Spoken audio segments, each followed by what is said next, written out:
أشهد أن لا إله إلا الله وحده لا شريك له وأشهد أن محمدا عبده ورسوله أما بعد فأعوذ بالله من الشيطان الرجيم بسم الله الرحمن الرحيم الحمد لله رب العالمين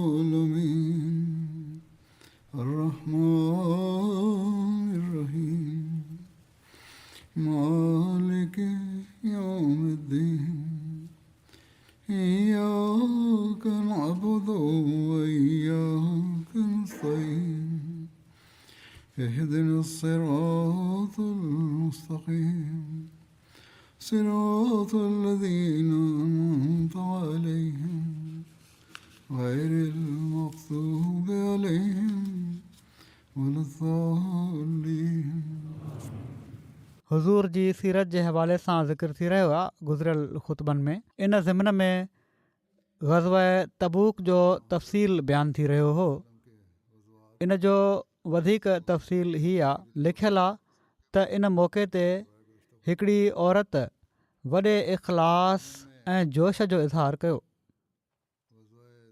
इन खे हीअं बयानु कयो वियो आहे त जंग जे लाइ औरतुनि बि जीअं बि थियो कंहिं बि क़िस्म जी क़ुर्बानी खां की न की ॿायो. माली क़ुर्बानी में बि पेश रहियूं, जंहिंमें उन्हनि पंहिंजा ज़ेवर लाहे लाहे हुज़ूर सल्लल्लाहु अलैहि वसल्लम जी ख़िदमत में पेश कया. ईअं ई जज़्बात जी क़ुर्बानी जो बि हिकिड़ो वाक़ियो तारीख़ी किताबनि में महफ़ूज़ रहिजी वियो आहे, जंहिंजो ज़िक्र कंदे हज़रत मुस्लिह मऊद फ़रमाइनि था त छो त लश्कर खे शाम पासे वञिणो हो ऐं मौता जी जंग जो नज़ारो मुसलमाननि जी अखियुनि जे साम्हूं हुयो, तंहिं करे हर मुसलमान जी दिलि में रसूलुल्लाह सल्लल्लाहु अलैहि वसल्लम जी जान जी हिफ़ाज़त जो ख़्यालु सभिनी ख़्यालनि ते मुक़दम हो. औरतूं ताईं बि इन ख़तरे खे महसूसु करे रहियूं हुयूं ऐं पंहिंजे मुड़ुसनि ऐं पंहिंजे पुटनि खे जंग ते वञण जी तलक़ीन करे रहियूं हुयूं. इन इख़लास ऐं इन जोश जो अंदाज़ो हीअं थी सघे थो त हिकिड़ा असहाबी जेके कंहिं कम सां गे ॿाहिरि वियल हुआ उन वक़्तु वापसि मोटिया जॾहिं रसूलुल्लाह सल्लल्लाहु अलैहि वसल्लम लश्कर समेत मदीने मां रवाना थी चुका हुआ. हिकिड़े वॾे वक़्त जी जुदाई खां पोइ जॾहिं हू इहो सोचे पंहिंजे घर में दाख़िल थिया त पंहिंजी घरवारी खे वञी ॾिसंदा ऐं ख़ुशि थींदा, त उन्हनि पंहिंजी घरवारी खे अङण में वेठे ॾिठो ऐं मोहबत सां अॻिते वधिया प्यार करण जे लाइ. जॾहिं हू घरवारी जे वेझो विया त उन्हनि जी घरवारी ॿिन्ही हथनि सां उन्हनि खे धिको ॾेई छॾियो ऐं पोइते हटाए छॾियो.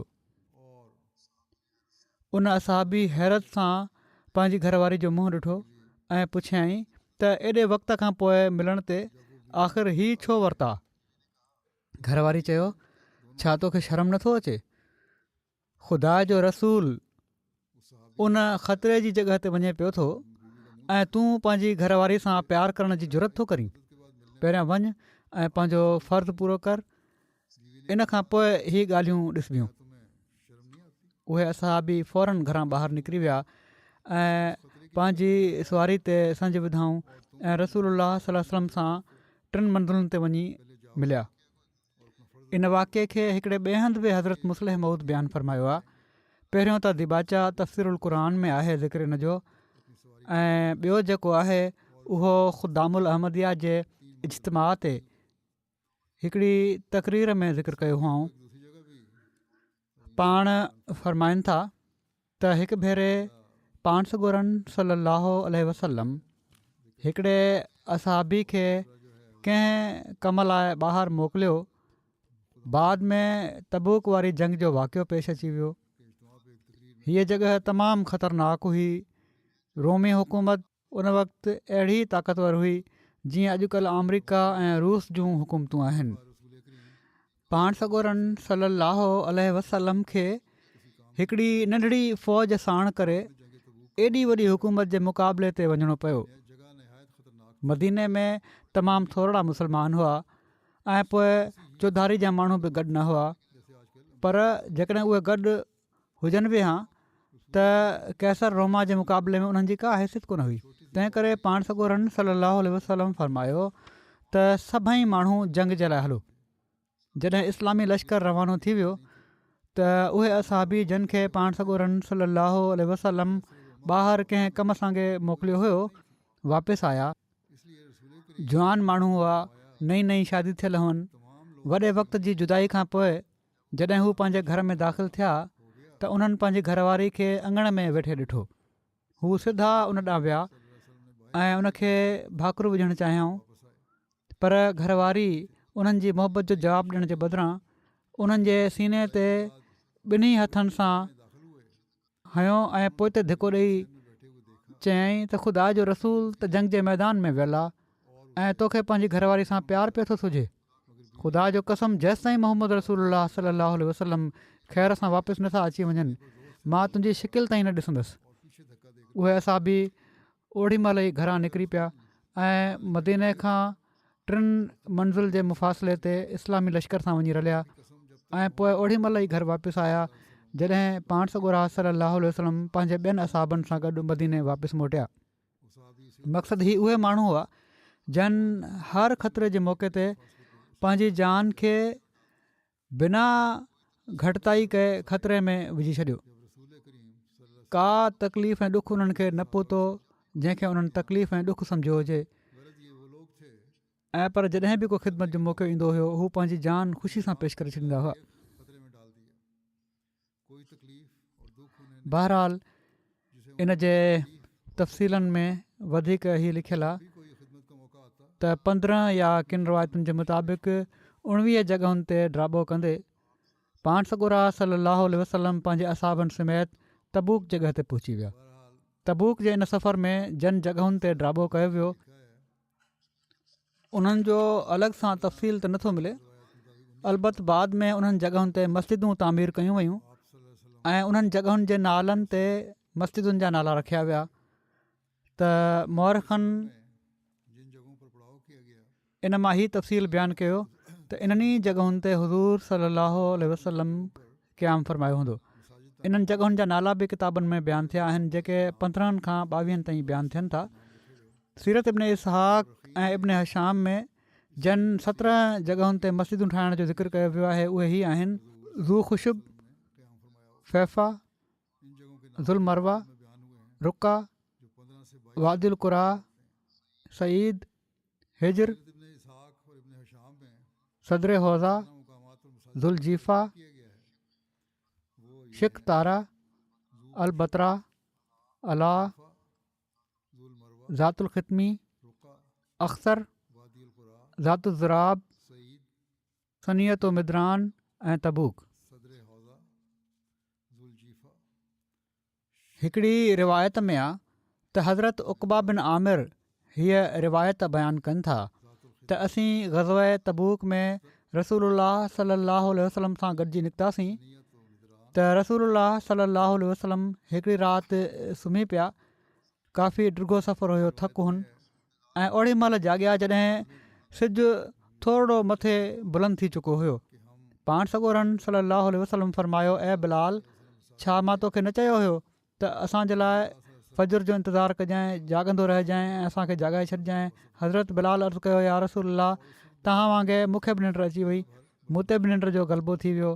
रावी बयानु कनि था त रसूलुल्लाह सलाहु वसलम लश्कर खे हलण जो हुकुम ॾिनो ऐं पोइ कुझु मुफ़ासिलो तइ करण खां पोइ सुवारी तां लही सुनतूं पढ़ियाऊं ऐं असाबनि खे निमाज़ पढ़ायाऊं।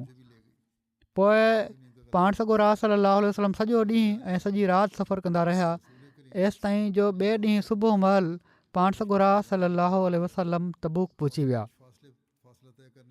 इन वक़्त में लिखियलु त कोन आहे, पर बहरहाल निमाज़ुनि जे वक़्त में निमाज़ूं पढ़ियूं वयूं हूंदियूं, उनजो वक़फ़ो थियो हूंदो। उते वञी पाण सॻोरन सलाहु असाबनि खे ख़िताबु फ़रमायो, तबूक पहुची। पाण सॻोरन सलाहु वसलम अलाह ताला जी हमद सनाह कई, पोइ फ़रमायाऊं, ऐं इंसानो, सभिनी खां सची ॻाल्हि अलाह जो किताबु आहे ऐं तमामु मज़बूत कड़ो तक़वा जी ॻाल्हि आहे ऐं बहितरीनु मज़हब हज़रत इब्राहिम जो मज़हब आहे ऐं बहितरीनु सुनत मुहम्मद सलाहु वसलम जी सुनत आहे ऐं सभिनी खां बुलंद ॻाल्हि अलाह ताला जो ज़िक्र आहे ऐं बहितरीनु क़िसो हीउ क़ुर आहे ऐं बहितरीनु मामला उहे आहिनि जिन खे मज़बूत इरादे सां कयो वञे ऐं तमामु ख़राबु मामला बिदतूं आहिनि ऐं बहितरीनु हिदायत नबियुनि जी हिदायत आहे ऐं सभिनी खां अफ़ज़ल मौत शहादत जो मौत आहे ऐं हिदायत खां पोइ सभिनी खां वॾी अंधाइप ज़लालत आहे गुमराही आहे ऐं बहितरीनु अमल उहे आहिनि जेके फ़ाइदेमंद हुजनि ऐं बहितरीनु हिदायत उहा आहे जंहिंजी पैरवी कई वञे ऐं सभिनी खां वॾी अंधाइप दिलि जो अंधो हुअणु आहे अखियुनि जो अंधो न दिलि जो अंधो हुअणु आहे जॾहिं अलाह ताला जूं ॻाल्हियूं सम्झ न अचनि पोइ फरमायाऊं त मथियों हथु हेठें हथ खां बहितर आहे ऐं जेको थोरो ऐं किफ़ायत करण वारो हुजे उहो वधीक ऐं गाफ़िल करे छॾण वारे खां बहितर आहे ऐं सभिनी खां ख़राबु माज़रत उहा आहे जेका मौत महल कई वञे ऐं सभिनी खां वॾी शर्मसारी क़यामत जे ॾींहुं थींदी ऐं कुझु माण्हू जुमे जी निमाज़ जे लाइ तमामु देरि सां ईंदा आहिनि ऐं कुझु अहिड़ा माण्हू बि आहिनि जेके छॾे अलाह ताला जो ज़िक्र कंदा आहिनि ऐं सभिनी खां अज़ीम गुनाहनि मां हिकिड़ो गुनाह कूड़ी ज़बान आहे ऐं बहितरीनु दौलतमंदी त दिलि जी दौलतमंदी हुअणु आहे माना त छॾे निमाज़ अदा करणु ऐं देरि सां अचण वारनि खे बि पाण पसंदि नथनि फ़रमायो पाण चयो अथनि तमामु ख़राबु ॻाल्हि आहे हीअ फ़रमाइनि था त अज़ीम गुनाहनि मां हिकिड़ो गुनाह कूड़ी ज़बान आहे ऐं बहितरीनु दौलतमंदी त दिलि जो दौलतमंद हुअणु आहे ऐं बहितरीनु सफ़र जो समर तक़वा आहे ऐं दानाई जो कमाल अलाह जो ख़ौफ़ आहे ऐं बहितरीनु ॻाल्हि उहा आहे जेका दिलनि में यकीन खे जाइ वठाए ऐं शक करणु कुफ़ुर जो हिसो आहे ऐं नोहो करणु जाहिलियत जो अमल आहे ऐं ख़यानत जहनुम जी बाहि आहे ऐं ख़राबु शेर इब्लीस पारां आहे ऐं शराब गुनाह जो जामे आहे औरतूं शैतान जो ॼार आहिनि ऐं जवानी जुनून जो हिकिड़ो हिसो आहे ऐं सभिनी खां ख़राबु कमाई व्याज जी कमाई आहे ऐं सभिनी खां ख़राबु खाधो यतीम जो माल खाइणु आहे ऐं नेक वक़्तु उहो आहे जेको ॿियनि खां नसीहत हासिलु करे ऐं बदबख़्तु उहो आहे जेको माउ जे पेट मां ई बदबख़्तु हुजे ऐं तव्हां मां हर माण्हू 4 हथ जॻह ॾांहुं वञण वारो आहे माना त आख़िर में मरणो ई आहे क़बर में वञिणो आहे ऐं मामिलो आख़िरत ते मौक़ूफ़ आहे ऐं कम जो दारोमदार अंजाम ते मौक़ूफ़ आहे ऐं सभिनी खां ख़राबु रावी कूड़ा रावी आहिनि ऐं जेको कुझु अचण वारो आहे उहो वेझो आहे ऐं मोमिन खे गार ॾियणु फिस्क आहे ऐं मोमिन सां जंग करणु कुफ़ुर आहे ऐं मोमिन जी गिला करणु अलाह जी मासियत आहे ऐं उन जे माल जी हुरमत उन जे रत वांगुरु आहे ऐं जेको अलाह जे मुक़ाबिल ते कसम खणंदो हू उन जी तकज़ीब कंदो ऐं जेको उन खां मग़फ़रत घुरंदो हू उन खे बख़्शे छॾींदो ऐं जेको पंहिंजे भाउ खे माफ़ु कंदो अलाह उन खे माफ़ु करे छॾींदो ऐं जेको कावड़ खे ज़ब्त करे वेंदो अलाह उन खे अजुरु ॾींदो ऐं जेको मुसीबत ते सबुरु कंदो अलाह उन खे उनजो बदिलो ॾींदो ऐं जेको शोहरत पसंदि हूंदो अलाह उन खे शोहरत ॾींदो ऐं जेको सबुरु कंदो अलाह उन खे ॿीणो ॾींदो ऐं जेको अलाह जी नाफ़रमानी कंदो अलाह उन खे अज़ाब ॾींदो पोइ अॻिते फ़रमायाऊं त ऐं अलाह मूंखे ऐं मुंहिंजी उमत खे बख़्शे छॾ ऐं अलाह मूंखे ऐं मुंहिंजी उमत खे बख़्शे छॾ ऐं अलाह मूंखे ऐं मुंहिंजी उमत खे बख़्शे छॾ पाण हीअ ॻाल्हि 3 भेरा वरजायूं पोइ फ़रमायाऊं मां अलाह खां पंहिंजे ऐं तव्हांजे लाइ मग़फ़रत तलब कयां थो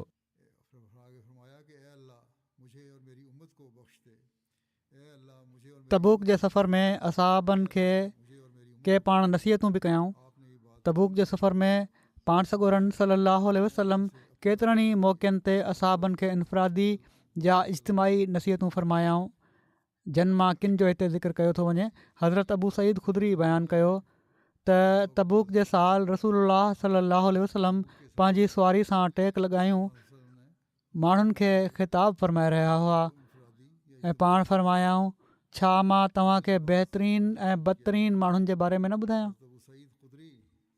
यकीननि माण्हुनि मां बहितरीनु उहो माण्हू आहे जेको पंहिंजे घोड़े या उठ जे पुठी ते सुवार थी या पंधि अलाह जे रस्ते में कमु करे एसिताईं जो उनखे मौत अची वञे ऐं यकीननि माण्हुनि मां बदतरीन उहो गुनाहगार माण्हू आहे जेको अलाह जो किताब त पढ़े थो पर पंहिंजी जहालत खे छॾे उन जी कंहिं ॻाल्हि ॾांहुं रुजू नथो करे। हाणे ॾिसो केतिरा ई माण्हू अॼुकल्ह क़ुर शरीफ़ पढ़ण जी दावा कनि था पर अमल को कोन्हे।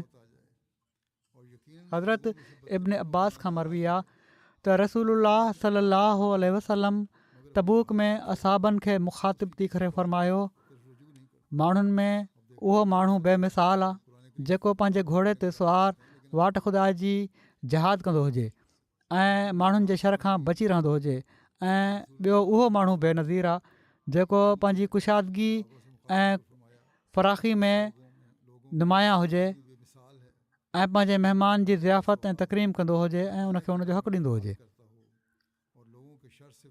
इन मौक़े ते हिरकल खे इस्लाम जी दावत जे लाइ ख़त जो बि ज़िक्र मिले थो। जॾहिं पाण सॻोरा सल्लल्लाहु अलैहि वसल्लम तबूक पहुता त हिरकल माना त कैसर रूम, हिरकल उनजो नालो हुयो, उन वक़्तु हिम्स में मौजूदु हो।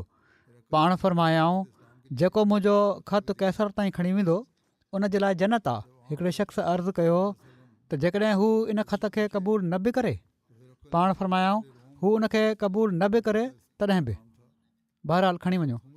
जीअं त उहो शख़्स हुज़ूर जो ख़तु खणी वियो ऐं हिरकल खे वञी ॾिनई, उनखे पढ़ियो ऐं चयाईं त तूं पंहिंजे नबी वटि हलियो वञु ऐं उनखे ॿुधाए छॾ त मां उनजो पोइ लॻायां, पर मां पंहिंजी सल्तनत खे छॾणु नथो चाहियां। उन कुझु दिनार बि हुज़ूर जी ख़िदमत में मोकिलिया।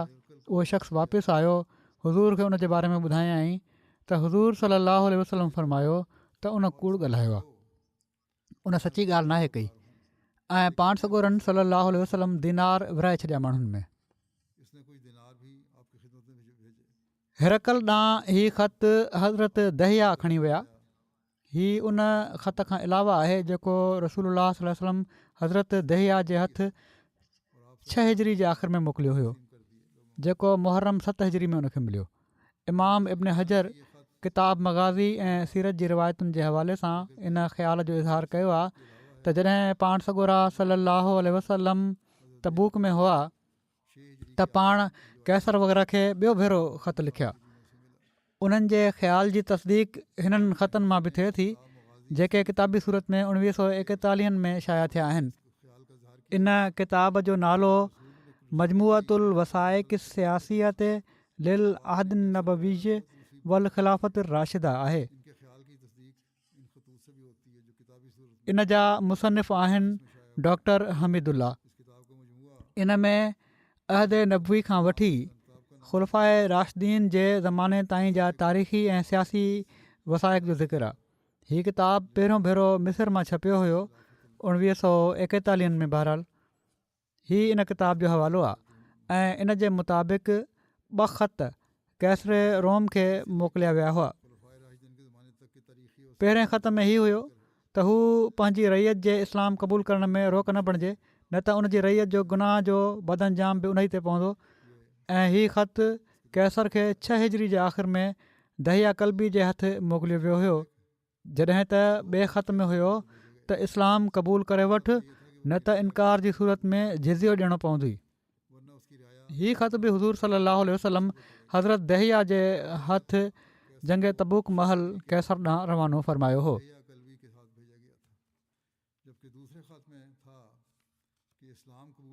तारीख़ में अला वासिन सां मसाले जो ज़िक्र मिले थो। इन जे तफ़सील में लिखियलु आहे त पाण सॻोरा सल्लल्लाहु अलैहि वसल्लम जॾहिं तबूक ताईं पहुची विया त चौधारी जा ईसाई हुक्मरान डिॼी विया ऐं उन्हनि ते अलाह ताला हिकिड़ो अहिड़ो रौब तारी करे छॾियो जो जेके अञा कुझु वक़्तु पहिरियां ताईं मुस्लमाननि जे ख़िलाफ़ु साज़िशूं करे रहिया हुआ, हाणे उन्हनि खे पंहिंजे बका जो फ़िक्रु थियणु लॻो ऐं पाण सॻोरनि सल्लल्लाहु अलैहि वसल्लम जी ख़िदमत में हाज़िर थी सुलह जी दरख़्वास्त करणु लॻा।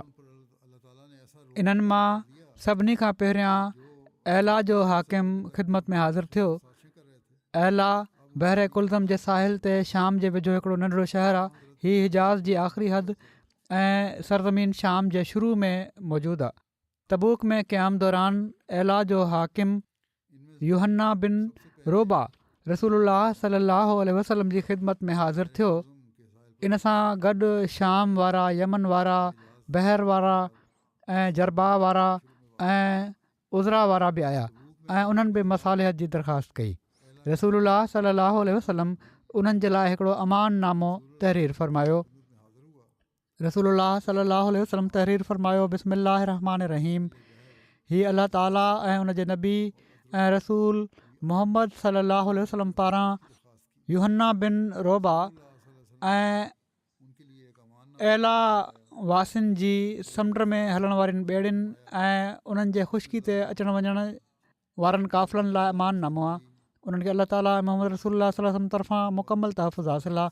अहिड़ी तरह इन्हनि सां गॾु शाम वारनि, यमन वारनि ऐं बहर वारनि खे बि मुकमल तहफ़ुज़ फ़राहम कयो वेंदो। जंहिं बि का भञकड़ी कई उनजो माल कब्ज़े में करणु जाइज़ हूंदो।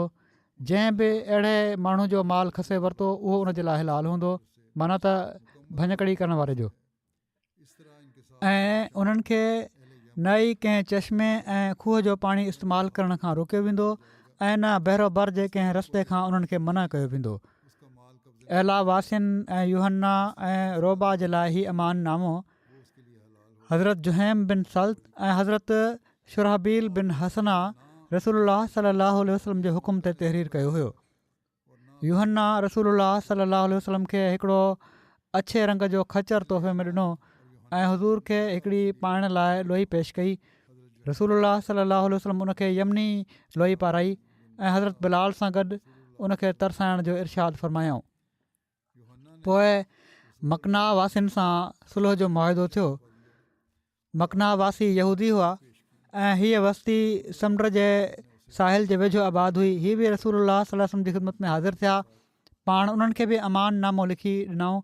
इन्नहुम आमिनून बि अमान अल्लाह व अमान मुहम्मदिन व इन अलैहिम रुबो वज़ूलहिम व रुबो सिमारहिम। ही माण्हू अल्लाह ऐं मुहम्मद सल्लल्लाहु अलैहि वसल्लम जी अमान में आहिनि। इन्हनि ते जिज़िये तौरु इन्हनि जे ठहियल सुटरे कपिड़े जो ऐं उन्हनि जे मेवनि जो चोथों हिसो आहे। अहिड़ी तरह जरबा ऐं अज़रा वासिन जे लाइ अमान नामे जो बि ज़िक्र मिले थो। जरबा ऐं अज़रो ही ॿई शाम मुल्क में बलका जे इलाइक़े में ॿ शहर हुआ जेके पाण में बिल्कुलु वेझा हुआ। इन्हनि जे विच में सिर्फ़ु 3 मेलनि जो मुफ़ासिलो हुयो, जॾहिं त हिकिड़े कौल जे मुताबिक़ 1 मेल खां बि घटि मुफ़ासिलो हो। रसूलुल्लाह सल्लल्लाहु अलैहि वसल्लम जरबा ऐं उज़रो वासिन खे बि अमान नामो लिखी इनायत फ़रमायो त हाज़ा किताबुन मिन मुहम्मदिन नबीय ले अहलिल जरबाए वल उज़रा इन्नहुम आमिनून बि अमान अल्लाह व अमान मुहम्मदिन व इन अलैहिम मिअत दीनारिन फ़ी कुल्ल रजबिन व फ़यतन तय्यबतन वल्लाहु कफ़ीलुन अलैहिम। हीअ तहरीर अल्लाह जे नबी मुहम्मद सल्लल्लाहु अलैहि वसल्लम तरफ़ां जरबा ऐं अज़रा वासिन जे नाले आहे। हीअ माण्हू अल्लाह ताला ऐं मुहम्मद सल्लल्लाहु अलैहि वसल्लम जे अमान में आहिनि। इन्हनि जे ज़िम्मे हर साल रजब में ख़ालिस सोन जा मुकमिल 100 दीनार जिज़िये तौरु अदा करणु वाजिबु आहे। अल्लाह ई उन्हनि जो निगहबान आहे। ग़ज़वा तबूक जे हवाले सां ई हिकिड़े सरिया जो बि ज़िक्र मिले थो। हीअ सरिया हज़रत ख़ालिद बिन वलीद अक़ीदर बिन अब्दुल मलिक पासे चवराए थो। हुज़ूर सल्लल्लाहु अलैहि वसल्लम तबूक में ई हज़रत ख़ालिद बिन वलीद खे रजब 9 हिजरी में 420 सुवारनि जो हिकिड़ो लश्कर ॾेई अक़ीदर बिन अब्दुल मलिक ॾांहुं धूमतुल जंदल रवानो कयो। धूमतुल जंदल शाम ऐं मदीने जे विच में हिकिड़ो क़िलो आहे ऐं वस्ती आहे जेका मदीने शरीफ़ खां 15 खां 16 ॾींहंनि जी मुसाफ़त ते मौजूदु आहे। तबूक खां 400 किलोमीटरनि जे मुफ़ासिले ते हीउ क़िलो हुयो। अक़ीदर क़बीले बनु किंदा मां हुयो ऐं उनजो बादशाह हुयो, हू ईसाई हुयो। रसूलुल्लाह सल्लल्लाहु अलैहि वसल्लम हज़रत ख़ालिद खे फ़रमायो त तूं उनखे राति महल ॾिसंदे त हू ॻऊं जो शिकार करे रहियो हूंदो त तूं उनखे पकिड़े वठिजांइ। माना त अलाह ताला हीउ नज़ारो ॾेखारे छॾियो हुयो पाण सॻोरनि सल्लल्लाहु अलैहि वसल्लम खे त हीअ हालत हूंदी ऐं उन वक़्तु तूं हमिलो कंदे त पकिड़े वठंदुसि। पोइ फ़रमायाऊं त अलाह ताला तुंहिंजे लाइ दुमा खे फ़तह कराए छॾींदो। जेकॾहिं तूं उन ते ग़लबो हासिलु करे वठी त उनखे क़तलु न कजांइ, उनखे मूं वटि वठी अचिजांइ। जेकॾहिं हू इनकार करे लड़ाई करे त पोइ उनखे क़तलु करे छॾिजांइ। हज़रत ख़ालिद जी रवानगी जे बारे में लिखियलु आहे हज़रत ख़ालिद उन पासे रवाना थिया ऐं उन क़िले जे एॾो वेझो पहुता जो साम्हूं खां हू नज़र अचणु लॻो। चांड्रो की राति हुई। अक़ैदर पंहिंजी घरवारी रुबाब बिन अनेफ़ किंदिया सां गॾु छित ते हुयो त हिकिड़ी झांगीली ॻऊं आई। हू पंहिंजे सिंगनि सां क़िले जे दर खे हणणु लॻी। अक़ैदर जी घरवारी हुनखे चयो त तूं कॾहिं अहिड़ो वाक़ियो ॾिठो आहे त झंग मां ॻऊं अहिड़ी तरह अची महल जे दरवाज़े ते पंहिंजे सिंगनि सां टकर हणे। अक़ैदर चयो अलाह जो कसम मां कॾहिं बि ईअं नाहे ॾिठो। इन ते उन औरत चयो त केरु इन खे छॾे सघे थो? त उन चयो त को बि न। बादशाह चयो त मां हाणे ई शिकार करे आणियां थो। जीअं त हू हेठि लथो ऐं पंहिंजे घोड़नि ते सुवारु थियण जो हुकुम ॾिनई। इन सां गॾु उन जे घरवारनि जो हिकिड़ो टोलो बि सुवारु थियो। उन्हनि में हसान नाले उन जो हिकिड़ो भाउ बि हुयो। सो हू सुवारु थियो ऐं हू इन सां गॾु उन ॻऊं जो पीछो करणु निकिरी पिया। बेधड़क ही शिकारी शिकार जे पुठियां पिया वञनि जो साम्हूं खां ओचितो हज़रत ख़ालिद जो घोड़सवार दस्तो ज़ाहिरु थियो ऐं उन्हनि पकड़े वरितो हिननि खे। अक़ैदर खे गिरफ़्तार कयो वियो पर हसान क़ैदी बणजण खां इनकार कयो ऐं मुज़ाहमत कयईं। अॻियां वधणु लॻो। इन ते उनखे क़तलु कयो वियो। हसान मारिजी वियो ऐं उन जे मथे ते दिबाज माना त थुल्ही रेशमी चादर हुई जंहिंमें सोनियूं तारूं लॻल हुयूं। ख़ालिद बिन वलीद इन चादर खे हुज़ूर सल्लल्लाहु अलैहि वसल्लम जी ख़िदमत में रवानो कयो ऐं पोइ ख़ुदि अक़ीदर खे वठी रवाना थिया। इन जे तफ़सील में वधीक लिखियलु आहे त जॾहिं अक़ीदर क़ैद कयो वियो ऐं उनजो भाउ हसान क़तलु कयो वियो त हज़रत ख़ालिद अक़ीदर खे चयो छा मां तोखे इन शर्त ते पनाह न ॾियां त तोखे पाण सॻोरनि सल्लल्लाहु अलैहि वसल्लम जी ख़िदमत में पेश करे छॾियां ऐं तूं मूंखे दोमतुल जंदल फ़तह कराए छॾ। उक़ैदर चयो हा। इन ते हज़रत ख़ालिद उनखे वठी हलिया एसि ताईं जो क़िले जे वेझो अची विया। अक़ैदर पंहिंजे घर वारनि खे सॾु कयो त दर खोलियो। जॾहिं उन्हनि दर खोलण जो इरादो कयो त उक़ैदर जे भाउ मज़ात इनकार कयो। उक़ैदर हज़रत ख़ालिद खे चयो त तोखे ख़बर पइजी वई आहे त हू इन लाइ दर नथा खोलनि त उन्हनि उहे ॿेड़ियूं ॾिसी वरितियूं आहिनि जेके तूं मूंखे पारायूं आहिनि। तूं मूंखे छॾे ॾे। मां तोखे अलाह ताला ऐं अमानत जे नाले ते चवां थो त मां तुंहिंजे लाइ क़िले जो दर खोले छॾींदुसि पर शर्त हीअ आहे त तूं मुंहिंजे घर वारनि ते मूंसां ठाह करे वठि। हज़रत ख़ालिद फरमायो मां तोसां ठाह करे वठंदुसि। उक़ैदर चयो जेकॾहिं तूं पसंदि करीं त मां तोखे सालिस बणाए थो वठां ऐं जेकॾहिं चाहीं त तूं मूंखे सालिस बणाए वठि। हज़रत ख़ालिद फरमायो असां तोखां उहो ई क़बूलु कंदासीं जेको कुझु तूं ॾींदे। जीअं त हज़रत ख़ालिद उनखे छॾे ॾिनो। उक़ैदर क़िले जो दरवाज़ो खोले छॾियो। उक़ैदर जे भाउ मज़ात खे बि गिरफ़्तार कयो वियो ऐं उहे सभई शयूं हासिलु कयूं वयूं जन ते ठाह थियो हुयो। मुस्लमाननि खे इन मार्के में 2000 उठ 800 ग़ुलाम 400 ज़िरहूं ऐं 400 नेज़ा हासिलु थिया। इन गनीमत जे माल मां अल्लाह ऐं उन जे रसूल सल्लल्लाहु अलैहि वसल्लम जो 5 हिसो अलॻि करे बाक़ी माल गॾु हलण वारनि मुजाहिदनि में विरायो वियो। उक़ैदर ऐं उन जे भाउ जो पाण सॻोरनि सल्लल्लाहु अलैहि वसल्लम जी ख़िदमत में हाज़िर थियण जो बि ज़िक्र मिले थो। हीअ अहिड़ी तरह मिले थो त हज़रत जाबिर बयानु कनि था त जॾहिं हज़रत ख़ालिद उक़ैदर खे वठी आया त मां उनखे ॾिठो। उनखे सोनी सलीब ऐं रेशमी लिबास पारियलु हुयो। जॾहिं उन हज़ूर सल्लल्लाहु अलैहि वसल्लम जी ज़ियारत कई त हू हज़ूर जे साम्हूं सजदे में किरी पियो। पाण 2 भेरा फरमायाऊं न न हीउ सजदो नाहे करिणो। उन कुझु शयूं हुज़ूर खे तोहफ़े तौरु पेश कयूं जिन में हिकिड़ो ज़िबाइश जो कपिड़ो ऐं खचर हुआ। जिज़िये ते पाण ठाह करे वरितऊं। इब्न असीर जे मुताबिक़ इन्हनि जे जिज़िये जी रक़म 300 दिनार हुई। इन जो ऐं इन जे भाउ जो खून माफ़ु कयो वियो। उन्हनि खे आज़ादु कयो वियो। पाण उन्हनि जे लाइ अमान नामो लिखायाऊं। उहे शर्त लिखायाऊं जिन ते ठाह कयो हुआऊं। अमान नामो हीउ हुयो बिस्मिल्लाहिर रहमानिर रहीम। ही मक़लूब मुहम्मद रसूलुल्लाह सल्लल्लाहु अलैहि वसल्लम पारां हज़रत ख़ालिद सां गॾु उक़ैदर जे लाइ आहे जंहिं इस्लाम क़बूलु करे वरितो ऐं बुतनि खां पंहिंजो तालुक़ु टोड़े वरितो। इन इस्लाम बि क़बूलु करे वरितो हुयो। इन जे मुताबिक़ त टोड़े वरितो। हीउ हुकुम दुमतुल जंदल ऐं इन जे चौधारी जे माण्हुनि जे लाइ आहिनि। असांजे लाइ उहा ज़मीन जेका पोख जे क़ाबिल न हुजे मजहूल ज़मीन आहे बेआबाद ज़मीन हथियार ऐं उठ ऐं क़िला हूंदा। जॾहिं त तव्हांजे लाइ शहर जे अंदरें हिसनि जूं खजूरूं माना त जेके हीअ शयूं मुस्लमाननि खे मिलंदियूं, बाक़ी जेके आहिनि शहर जे अंदरूनी हिसे जूं खजूरूं, चश्मनि वारी आबाद ज़मीन हूंदी। अलॻि जानवरनि खे ॻणियो न वेंदो। तोखे हिते तव्हांजा जानवर चारण खां रोकियो न वेंदो। तव्हां टाइम ते नमाज़ पढ़ंदव, पूरी ज़कात ॾींदव।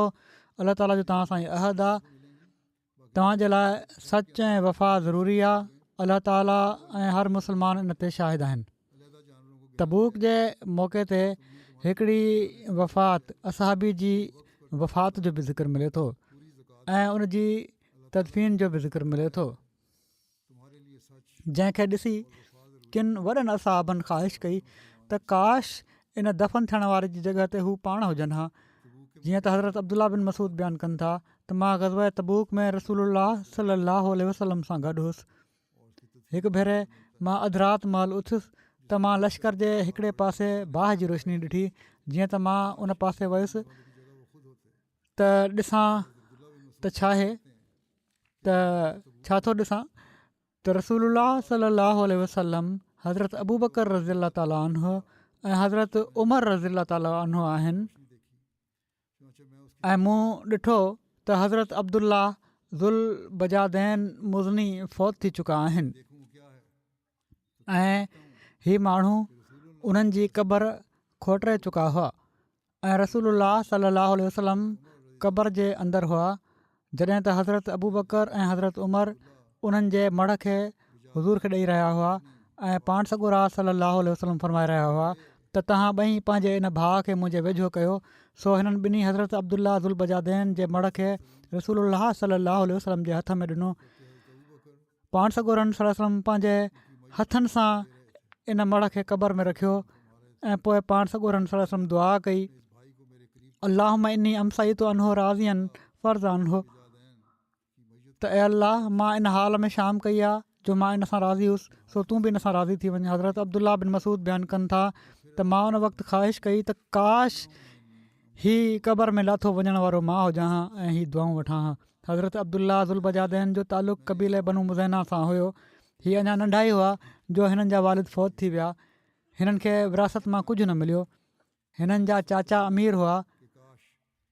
इन चाचे हिननि जी कफ़ालत कई एसि ताईं जो हीअ बि अमीर थी विया ऐं कारोबार शुरू करे ॾिनऊं उन्हनि सां गॾु। ऐं हिननि मके जी फतह खां पोइ हिननि इस्लाम क़बूल करे वरितो। जॾहिं इस्लाम क़बूल करे वरितो त हिननि जे चाचे हिननि खां सभु कुझु वठी वरितो, सभु कुझु खसे वरितो, एसि ताईं जो उन्हनि जो चेल ते ॿधण वारो कपिड़ो बि खसे वरितईं। पोइ हुननि जी वालदा आई ऐं उन्हनि पंहिंजी लोई खे ॿिनि हिसनि में फाड़ियो विरिहायो ऐं हज़रत अब्दुल्ला हिकिड़े हिसे खे चेल सां ॿधो ऐं ॿिए हिसे खे पंहिंजे मथां वेढ़े वरितो। पोइ ई मदीने आया ऐं मस्जिद में लेटी पिया। पोइ रसूलुल्लाह सल्लल्लाहु अलैहि वसल्लम सां गॾु सुबुह जी नमाज़ पढ़ियाऊं। हीअ चवनि था त जॾहिं रसूलुल्लाह सल्लल्लाहु अलैहि वसल्लम सुबुह जी नमाज़ खां फ़ारिग़ थींदा हुआ त माण्हुनि खे गौर सां ॾिसंदा हुआ त केरु माण्हू आहिनि, केरु नओं माण्हू आहे। त पाण सॻोरनि सल्लल्लाहु अलैहि वसल्लम हज़रत अब्दुल्ला ॾांहुं ॾिठो त हिननि खे ओपिरो सम्झाऊं ऐं हज़रत अब्दुल्ला खां पुछा कयाऊं त तूं केरु आहीं। हज़रत अब्दुल्ला पंहिंजो नसब बयानु कयो। हिकिड़ी रिवायत में ज़िक्र आहे त पाण अर्ज़ु कयई त मुंहिंजो नालो अब्दुल उज़ा आहे। इन ते पाण सॻोरनि सल्लल्लाहु अलैहि वसल्लम फरमायो, तूं अब्दुल्ला ज़ुल बजादैन न त ॿिनि लोयनि वारो आहीं। पोइ फरमायाऊं त तूं मुंहिंजे वेझो रहंदो कर। जीअं त ही पाण सॻोरनि सल्लल्लाहु अलैहि वसल्लम जे महिमाननि में शामिलु थी विया ऐं पाण उन्हनि खे क़ुर शरीफ़ सेखारींदा हुआ एसि ताईं जो उन्हनि केतिरो ई क़ुर यादि करे वरितो। जॾहिं पाण तबूक ॾांहुं रवाना थिया त हिननि अर्ज़ु कयो, या रसूलुल्लाह सल्लल्लाहु अलैहि वसल्लम मुंहिंजे लाइ शहादत जी दुआ कयो।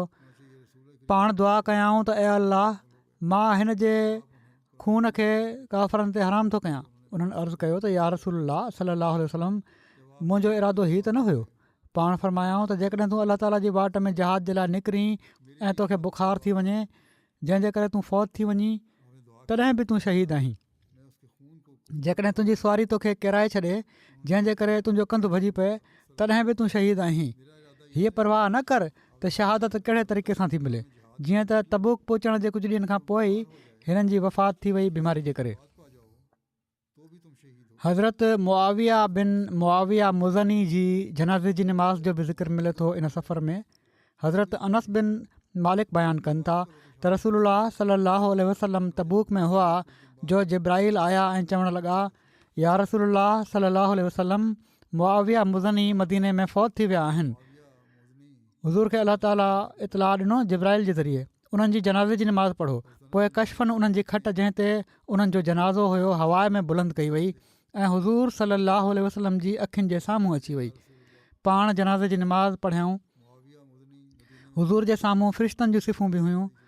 हुज़ूर सल्लल्लाहु अलैहि वसल्लम जिब्राइल खां पुछा कई त हीउ मक़ाम उनखे कीअं हासिलु थियो, हीउ एॾो जेको आंदो वियो आहे इनखे ऐं मूंखे चयो वियो आहे जनाज़ो पढ़। जिब्राइल जवाबु ॾिनो त सूरह कुल हो अल्लाह अहद सां मुहबत करण जे करे। हू उथंदे वेहंदे सुवार पंधु हर हालत में इन जी तिलावत कंदा हुआ।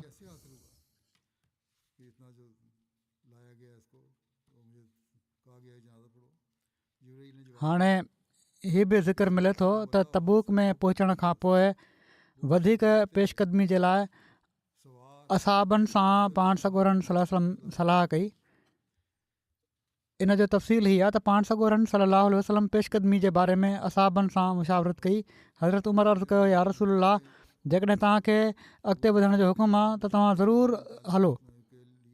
ठीकु आहे, असां हलंदासीं गॾु। रसूलुल्लाह सलाहु वसलम फरमायो त जेकॾहिं मूंखे अॻिते वञण जो हुकुम हुजे हा अलाह तरफ़ां त मां तव्हां सां सलाह न कयां हा। त उन्हनि अर्ज़ु कयो, हज़रत उमर पोइ हीअ चयो त या रसूलुल्लाह सलाहु वसलम रोम वारनि वटि केतिरा ई लश्कर आहिनि, इन्हनि में इस्लाम वारनि मां को बि न आहे। असां उन्हनि जे वेझो अची विया आहियूं। तव्हांजे वेझो अचण ई उन्हनि खे ड्रिॼारे छॾियो आहे।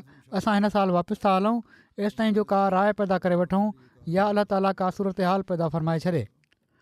बहरहाल इहा ॻाल्हि ॿुधी रसूलुल्लाह सलाहु आलहि वसलम तबूक में 20 ॾींहं क़याम फ़रमाइण खां पोइ हलण जो फ़ैसिलो कयो ऐं हिकिड़े ॿिए कौल जे मुताबिक़ पाण 20 खां घटि ॾींहं तबूक में क़याम फ़रमायाऊं। इन्हनि ॿिनि मुख़्तलिफ़ रिवायतुनि में तदबीक़ कई वई आहे। 20 वारे कौल में तबूक पहुचण ऐं तबूक मां हलण वारा 2 ॾींहं बि ॻणिया विया आहिनि, जॾहिं त ॿिए कौल में ही 2 ॾींहं ॻणिया न आहिनि विया। मदीने मां रवानगी ऐं मदीने वापसी ताईं 2 महीना या इन खां वधीक वक़्तु लॻो आहे। जीअं त इब्न साद जे मुताबिक़ रजब 9 हिजरी में पाण सॻोरा सल्लल्लाहु अलैहि वसल्लम इन ग़ज़वे जे लाइ रवाना थिया ऐं रमज़ान 9 हिजरी में मदीने वापसि आया। इन्हनि ॿिन्ही जे विच में शाबान जो महीनो आहे। अहिड़ी तरह 2 महीना या इन खां वधीक वक़्तु ताईं पाण सॻोरा सल्लल्लाहु अलैहि वसल्लम मदीने खां ॿाहिरि रहिया। वल्लाहु आलम। हज़रत मुस्लिम मऊद बि इन जी वज़ाहत फ़रमाई आहे त जॾहिं पाण शाम जे वेझो तबूक जॻह ते पहुता त पाण हेॾे होॾे माण्हू मोकिलियाऊं त जीअं हू मालूम कनि त हक़ीक़त छा आहे। ऐं हिननि सफ़ीरनि मुतफ़क़ा तौर ते ही ख़बरूं आंदियूं त को शामी लश्कर हिन वक़्तु गॾु कोन थो पियो थिए। हज़रत उमर बि इहो ई चयो हुयो त जंग जे लाइ त को अचे कोन थो पियो ऐं अञा डिॼनि पिया था के चौधारी जा इलाइक़ा, त पोइ कहिड़ी ज़रूरत आहे जंग जी। इन ते कुझु ॾींहं रसूलुल्लाह सल्लल्लाहु अलैहि वसल्लम उते तरसिया ऐं चौधारी जे कुझु क़बीलनि सां मुआदा करे बिना लड़ाई जे वापसि अची विया। हीउ कुल सफ़र हुज़ूर जो 2-2.5 महीननि जो हो। इन जी वापसी मदीने ताईं अचण जे सफ़र जी वज़ाहत ऐं तफ़सील इनशा अल्लाह आईंदा। बांग्लादेश जे बारे में मां पहिरियां बि चयो हुयो दुआ जे लाइ। उते मौलवी तबिको जेको आहे अहमदियत मुख़ालिफ़ तबिको जेको आहे काफ़ी उहो लुड़प पियो थो करे। सुभाणे इन्हनि जो जलसो बि आहे शायदि, त उन्हनि जे लाइ ख़ासि तौर ते दुआ कयो अलाह ताला हर अहमदी खे महफ़ूज़ रखे, उन्हनि जे शर खां बचाए। अहिड़ी तरह पाकिस्तानी अहमदनि जे लाइ बि दुआ कयो अलाह ताला उन्हनि खे बि महफ़ूज़ रखे। ऐं पर वधीक दुआउनि जी ज़रूरत आहे। जॾहिं मुख़ालिफ़नि खे कंहिं बि तरीक़े सां दॿायो वञे, कानूननि बि जेकॾहिं दॿायो वञे थो त उन्हनि जी ॻाल्हि जेका आहे अची अहमदनि ते ई ख़तमु थी थिए। तंहिं करे अहमदनि खे वधीक दुआउनि जी तरफ़ ऐं एहतियात तरफ़ तवजो करणु घुरिजे। अहिड़ी तरह फ़लस्तीनियुनि जे लाइ बि दुआ कयो। मुआदनि जे बावजूदु, सीज़ फायर जे बावजूदु उन्हनि जो ओड़ी तरह ई क़त्लेआम थिए पियो थो। अलाह ताला रहम फ़रमाए। अहिड़ी तरह अफ्रीका जे अहमदनि जे लाइ दुआ कयो। उन्हनि में बि किन जॻहुनि ते हुकूमतूं उन्हनि ते ज़ुल्म कनि पियूं थियूं, किन जॻहुनि ते दहशतगर्द मुख़्तलिफ़ जॻहुनि ते हमला कनि पिया था। कॾहिं कॾहिं अहमदी बि मुतासिर थी वेंदा आहिनि इन मां। अलाह ताला सॼी दुनिया में अमन ऐं सलामती क़ाइमु करे। नमाज़ुनि खां पोइ मां हिकिड़ो जनाज़ो ग़ाइब बि पढ़ाईंदुसि जेको मोहम्मद हुसैन साहबु वल्द मोहम्मद इस्माइल साहबु ऑफ रबा जो आहे, जेके कुझु ॾींहं पहिरियां 80 सालनि जी उमिरि में फ़ौत थी विया। इन्ना लिल्लाहि व इन्ना इलैहि राजिऊन। मरहूम मूसी हुआ ऐं ज़िंदगी में ई जाइदाद जो हिसो ॾेई छॾियो हुओ। पोइ हिते रहिजी वियल घर भातियुनि में घरवारी खां अलावा 3 धीअरूं ऐं 4 पुट शामिल आहिनि। हिननि जा पुट मोहम्मद इमरान साहबु मुबलिग सिलसिला नाइजर आहिनि, ओलह अफ्रीका में, ऐं उते ख़िदमत जी तौफ़ीक़ हासिलु कनि पिया था ऐं मैदान अमल में हुअण जे करे वालिद जे जनाज़े में शामिलु न थी सघिया। अहिड़ी तरह हिकिड़ा पुट वाक़फ़ी ज़िंदगी ॿिया बि आहिनि जेके मोलम सिलसिला आहिनि, मोहम्मद लुकमान साहबु। हिननि जे ख़ानदान में अहमदियत 1956 में हिननि जे वालिद मोहम्मद इस्माइल साहब जे ज़रिए आई हुई ऐं पोइ ही 2 सालनि खां पोइ रबुआ बि शिफ्ट थी विया। ख़ुदि मरहूम सोम सलाद जा पाबंद, तिलावत क़ुर शरीफ़ बाक़ाइदा करण वारा, तहजुद पढ़ंदड़, नेक मुख़लिस ऐं दुआगो इंसान हुआ। मौलम साहबु लिखनि था, मोहसिन तैयब साहबु, त मूंखे हिननि जे पाड़े में ख़िदमत जो मौक़ो मिलियो 5 साल। हिकिड़ी ॻाल्हि जेका हिननि में नुमायां मूं ॾिठी उहा हीअ हुई त माली क़ुर्बानी में तमामु वधियल हुआ। जॾहिं बि नए साल जी शुरूआति थींदी हुई त हिननि जी कोशिशि हूंदी हुई कंहिं बि तारीख़ जी त पहिरीं रसीद हिननि जी कटी वञे। कॾहिं कॾहिं त ऐलान खां पहिरियां ई चंदे जे लाइ पैसा ॾियण जी कोशिशि कंदा हुआ ऐं ईअं ई कॾहिं कॾहिं जॾहिं साल जी पुॼाणी ते वाधारे चंदे जो चयो वेंदो हुयो त तौफ़ीक़ मुताबिक़ पोइ वधीक अदायगी बि करे छॾींदा हुआ। अलाह ताला हिननि सां मग़फ़िरत ऐं रहम जो वर्ताव फ़रमाए ऐं पोइ ते रहिजी वियल घर भातियुनि खे सब्र ऐं हौसलो अता फ़रमाए। ख़ासि तौर ते हिननि जा जेके पुट ॿाहिरि आहिनि, अलाह ताला उन्हनि खे सब्र ॾे, हौसलो ॾे ऐं हिननि जी नेकिन खे जारी रखण जी तौफ़ीक़ ॾे।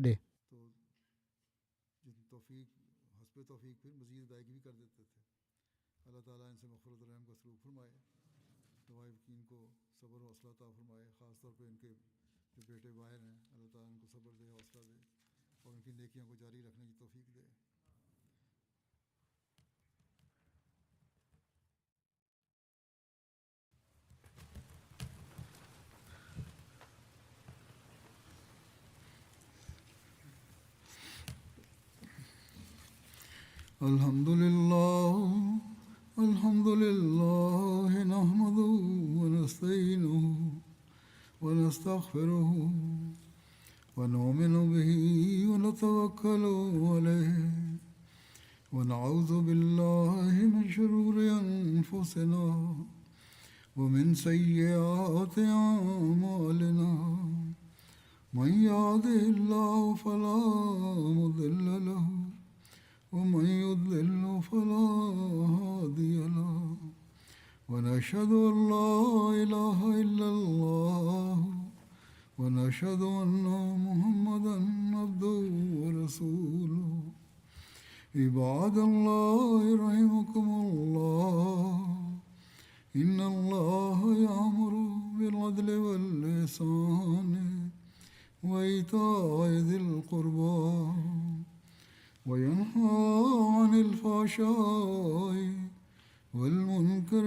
والبغي يعظكم لعلكم تذكرون اذكروا الله يذكركم وادعوه يستجب لكم ولذكر الله أكبر.